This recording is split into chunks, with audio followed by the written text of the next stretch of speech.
Hello, today I have the SimJack mini pedals to show you. This is just an unboxing effectively as they arrived today, so this is just a first video of checking them out, seeing what they're like, build quality, etc. and features. So we're going to do that now. This is the control box, guys, and it has SimJack on there. It is a custom board, controller board with USB on that side and sockets for plugging in each pedal. So those are the plugs, those are the sockets, simple enough. PC only device, of course, this one, guys. Nuts and bolts, etc. And a USB cable.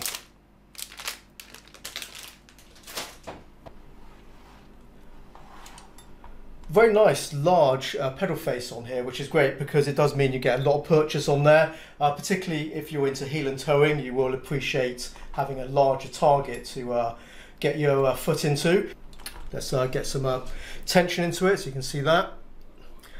Feels pretty nice actually. It's got a smooth feel to it. Nice amount of tension. I do like that. It's pretty strong, and you can adjust that. You can soften it or stiffen it by adjusting this here, basically adding more load onto the spring there, just by twisting this screw piece here. And indeed it does have this piece here, which is a slot for adjusting the height of the rod, and that will again change the amount of leverage over this piece here, and that will then change also the firmness of the pedal. So nice to see you've got a couple of adjustment points here. Also another adjustment point is the throw of the pedal. So let me just do this once again. That is the stop for the pedal, but what you can do is you can reduce the distance, the throw of the pedal, by loosening that and bringing that back, and of course then you can adjust it to a shorter pedal throw if that is your preference. Also tilt adjustable here, the back there, you can see these pieces here. Again, all pedals have this piece here, that piece there, and also that.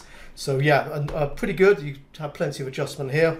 The pedal uses a load cell, so all three pedals have a load cell. The brake has the largest load cell, but the throttle and the clutch use this arrangement. Small load cell here, that's that piece there, and there's a spring right there, which you can get a little view of there, and when you press on the pedal, that adds tension, that pushes against the load cell, and that's the throttle input, as is the same on the clutch. So one last look before we move on. So that's your throttle. Let's move on to the next pedal. This is the brake pedal. It has a much larger load cell. Let me just show you that. It's that piece between my fingers. It is a 70 kilo load cell. There's a label to indicate that just there. If I push into it, you can see how this works. Effectively, the pedal is split in two pieces. You have this side of the pedal attached to one end of the load cell, and the load cell is then attached to this piece there, and you can see the gap in between. So if I push into it, you can just basically see how it works. Pretty simple, really. There's a little bit of flex. You can see a little bit of movement as this bends a little bit as the load cell is picking up that input. So we also have a nice thick spring there and a rubber piece there for the progressive resistance. Yeah, a lot of resistance there, feels quite good, but need to really get these mounted to find out what that's like. Again, you can see that slot there for adjusting the rod here, so you can change the pivot point, and of course again the throw, and at the back we can adjust the tilt as well.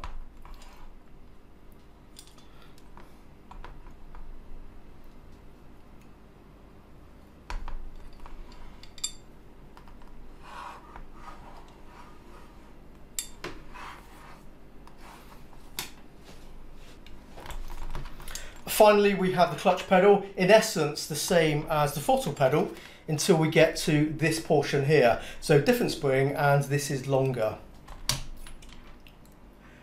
The idea of that is to give it a clutch-like feel of the pedal. So does it do that? Well, sadly no.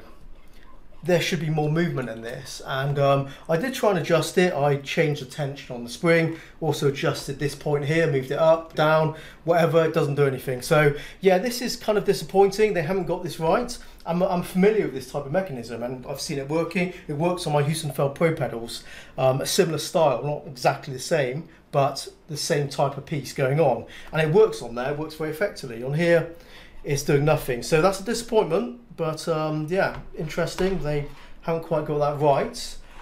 Nevertheless, that is your clutch pedal.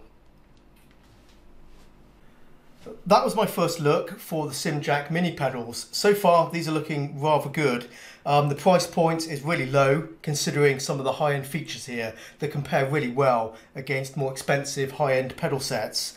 You know, that's pretty impressive in itself. Only one negative I can point out at this point in time, and that is the clutch feature, which isn't really doing anything. You know, obviously the clutch pedal is going to work, but that mechanism isn't going to do anything and give you that clutch feel, as far as I can tell you right now. But, you know, wait for the review and we'll fully test it then and see if there's a difference there. But I'm not expecting much coming from that.